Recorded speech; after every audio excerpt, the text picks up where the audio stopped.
क्या आप जानते हैं कि आपकी निराशा एक नए सवेरे की पहली किरण हो सकती है? क्या आप कभी खुद को एक अंतहीन दलदल में फंसा हुआ पाते हैं, जहां हर दिन, हर पल भारी लगता है?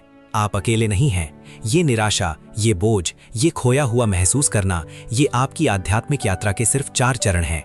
आइए उन्हें पहचानें और बदलें। 1. निराशा। ये पहली आहट है जब आप आंतरिक रूप से खालीपन महसूस करते हैं। जैसे एक दुधारू गाय बछड़े के बिना रंभाती है, वैसे ही आपकी आत्मा किसी सार्थक उद्देश्य के लिए तरसती है। आप देखते हैं कि आपके आसपास सब कुछ ठीक नहीं है, आपकी इंद्रियां शांत नहीं, मन भटक रहा है और जीवन में कोई स्पष्ट दिशा नहीं है। अंधकार आपको घेरने लगता है, आपकी आंखों के सामने एक धुंध सी छा जाती है। ये वो अवस्था है जब आप अनजाने में स्वयं को उस परम शक्ति से दूर कर लेते हैं जो प्रकाश और आनंद का स्रोत है। आप अचेत अवस्था में होते हैं, जैसे उषा काल से पहले की गहन रात्रि। आपको लगता है कि आप अपनी समस्याओं से घिरे हुए हैं और कोई भी मार्ग नहीं दिख रहा है। ये एक सूक्ष्म लेकिन शक्तिशाली एहसास है कि आपके जीवन का रथ बिना सारथी के भटक रहा है। ये वो पहला संकेत है कि आपको जागृत होने और अपने भीतर के देवत्व को पुकारने की आवश्यकता है, इससे पहले कि ये निराशा स्थायी हो जाए और आपकी चेतना का क्षय कर दे। 2. पुकार। जब आप निराशा को पहचान लेते हैं, तब आप एक गहरी पुकार लगाते हैं। ये सिर्फ एक याचना नहीं है, बल्कि आपके अस्तित्व का एक आह्वान है, एक ऐसा आह्वान जो परमेश्वर को आपके समीप लाता है। आप उस इंद्र को पुकारते हैं जो विपत्ति के विदारक और सब संपत्तियों के दाता हैं। जैसे प्यासा गौर मृग जल विहीन मरुस्थल को छोड़कर जल प्रचुर प्रदेश में चला जाता है, वैसे ही आपकी आत्मा प्रीति रस के लिए परमात्मन को आमंत्रित करती है। आप अपनी स्तुतियों, अपने पवित्र सामगान, अपने शुभ कर्मों, अपनी अडिग श्रद्धा से उस शक्ति को आमंत्रित करते हैं। आप उसे अपने जीवन यज्ञ में अपने हृदय के आसन पर बिठाते हैं, जहां आपकी ज्ञानेंद्रियां और कर्मेंद्रियां उसके सारथी बनकर आपको सत्य के मार्ग पर चला सकें। आप जानते हैं कि वो दूर से दूर और समीप से समीप विद्यमान है और आपकी हर पुकार को सुनता है, हर संकट में आपके साथ खड़ा होता है। ये पुकार आपके भीतर एक पुल का निर्माण करती है जो आपको बाहरी उलझनों से आंतरिक शांति की ओर ले जाती है। आपकी वाणी, आपके विचार, आपके कर्म सभी उस एक लक्ष्य की ओर मुड़ जाते हैं, उस परमेश्वर का सानिध्य जो आपको अभय और शक्ति प्रदान कर सके। 3. पुरुषार्थ। केवल पुकारने और स्तुति करने से काम नहीं चलता, आपको सक्रिय होना होगा। अपने जीवन को एक सतत अध्वर यानी हिंसा रहित यज्ञ बनाना होगा।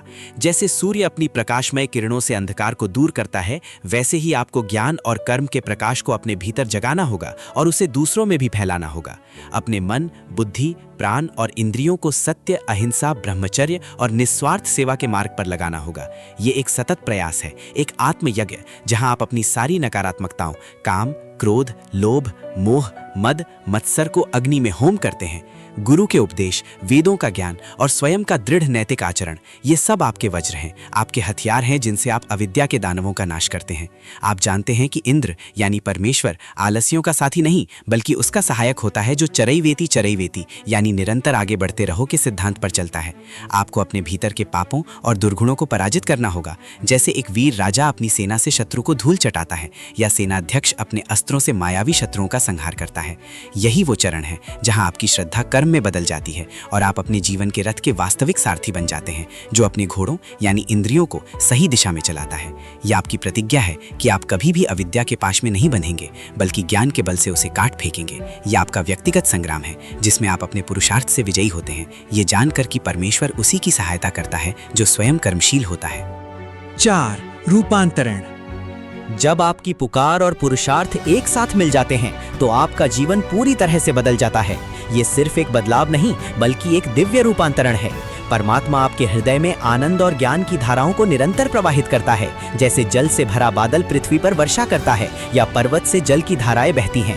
आपके भीतर एक ऐसा प्रकाश उत्पन्न होता है जो अज्ञान के सभी अंधेरों को दूर कर देता है, जैसे उषा काल का प्रकाश रात्रि के गहन तम को चीर देता है। आप अपने शत्रुओं पर विजय प्राप्त करते हैं, चाहे वे आंतरिक काम क्रोध आदि असुर हो या बाहरी कोई चुनौती। आपका यश सूर्य के समान चारों दिशाओं में फैलता है। आपकी वाणी मधुर और प्रभावशाली हो जाती है और आप दूसरों के लिए आशा और प्रेरणा का स्रोत बन जाते हैं। आप सिर्फ एक मनुष्य नहीं रहते, बल्कि एक शूर बन जाते हैं जो जीवन के हर संग्राम में अविचल और विजयी होता है। आपका मन जो पहले अशांत था, अब पवित्र और स्थिर हो जाता है, ज्ञान के अमृत से परिपूर्ण।